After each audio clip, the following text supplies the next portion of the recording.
안녕하세요. 티묵입니다. 자, 근데 왜 상품이 되게 다양할까요? 여기서 하나를 좀 추가해서 다뤄볼게요. 신탁이라는 게 존재하게 됩니다. 요것도 재밌는 상품이에요. 자, 신탁도 물론 금융이기 때문에 돈이 남는 사람으로부터 돈이 없는 또는 필요로 하는 사람에게 줄 겁니다. 근데 뭐라고 써놨죠? 자산을 조건부로 타가소할 때 그 탁자입니다. 신탁. 맡아주는 것입니다. 그래서 이런 걸 어떻게 활용하냐면요. 그냥 맡아주는 거야. 근데 강제성을 띄워주는 거죠. 어떻게 보면 적금이랑 비슷한데 훨씬 세밀하게 조건을 설정할 수 있습니다. 자, 여기에 돈이 엄청나게 많으신 부호가 있습니다. 네, 슬아의 자녀가 있어요. 한 명이 있는데 이 자녀가 내가 처음부터 용돈을 너무 많이 주거나 자산을 물려주면 제대로 클까? 걱정이 되는 거죠. 자, 그러면 어떻게 할까요? 신탁회사를 찾아갑니다. 식탁 아니죠? 신탁회사를 찾아갑니다. 신탁사를 찾아가서 자, 내가 돈을 맡기고 내가 언젠가는 증여를 할 텐데 또는 상속을 할 텐데 대신에 내 자녀가 45세가 될 때부터 맡아놨던 돈을 넘겨주시오. 그때 증여가 됐든 상속이 됐든 증여면 이런 조건으로 월 얼마씩 이런 식으로 해주세요. 이거 외의 조건으로는 내가 찾아와도 돈을 찾을 수 없게 해주시면 됩니다. 즉 사람이 운용하는 금고라고 생각하면 됩니다. 금고의 열쇠의 조건은 돈을 맡기는 사람들이 마음대로 설정할 수가 있는 거죠. 응용의 여지가 굉장히 많습니다. 그리고 단순히 맡겨놓으면 안 돼서 신탁이 그냥 신탁사 이렇게 안 하고 신탁 자산운용사 이런 식으로 해서 맡은 돈을 여기도 당연히 돈이 많아질 거기 때문에 어떻게 운용해서 그걸 보호할 것인지 또는 늘릴 것인지에 대해서 신탁사도 금융사 중 하나로서 작동을 하게 됩니다. 다만 포인트는 뭐다? 내 맘대로 설정한 조건으로 맡기고 되찾을 수 있도록 만드는 그 업무를 해주는 것이 바로 신탁이다 라고 생각을 하면 됩니다. 그래서 신탁이라는 단어가 생각보다 여기저기 붙어 있어서 저게 뭘까라고 하는데 금융에서 조건부라는 것은 굉장히 중요하기 때문에 중요한 역할을 하는 단어다 라고 생각을 하시면 될 것 같아요. 그리고 한 가지 더 있네요. 우리가 어떤 상품을 볼 때요, 돈을 빌려주는 대신, 즉 우리가 돈을 예를 들어서 우리가 이번엔 이쪽 입장이 돼볼게요. 내가 지금 돈이 필요합니다.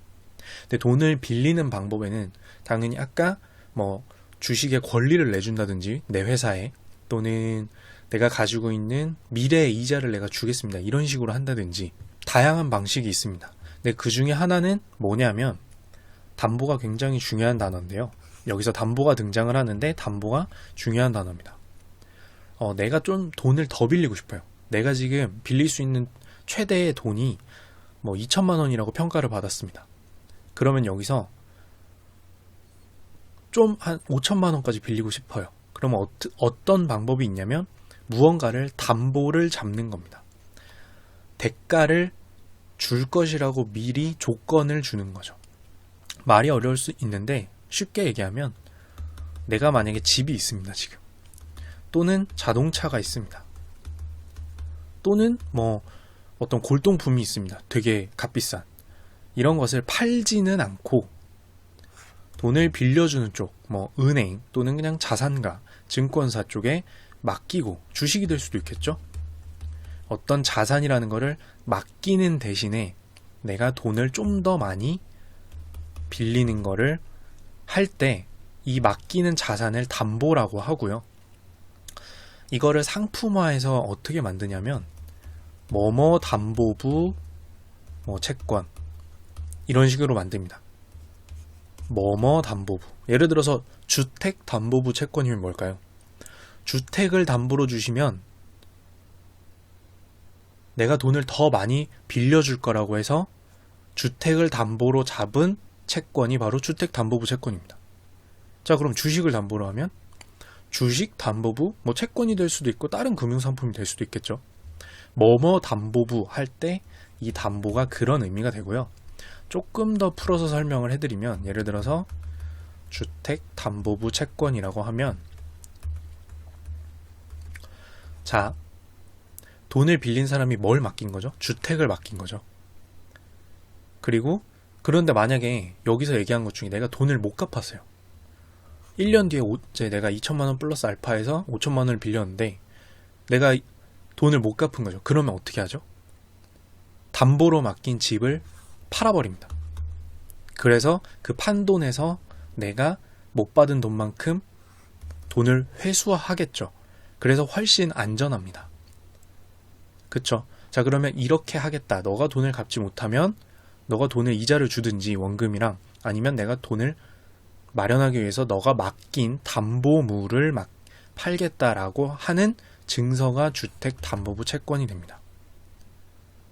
그렇죠. 어렵게 생각하실 거 하나도 없어요. 사실 단어 안에 다 써 있는데 그 단어가 헷갈려서 그런 것 뿐이죠.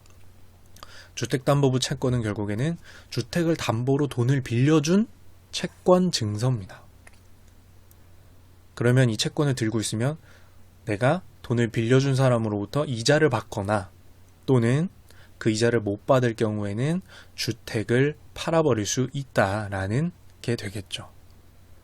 그리고 심지어 시장에서 우리는 주택담보부 채권 얼마짜리 이런 거를 사서 이자를 받거나 또는 그 주택이 팔아서 나온 현금을 받거나를 할 수 있습니다. 일반 채권보다 훨씬 안전하겠죠.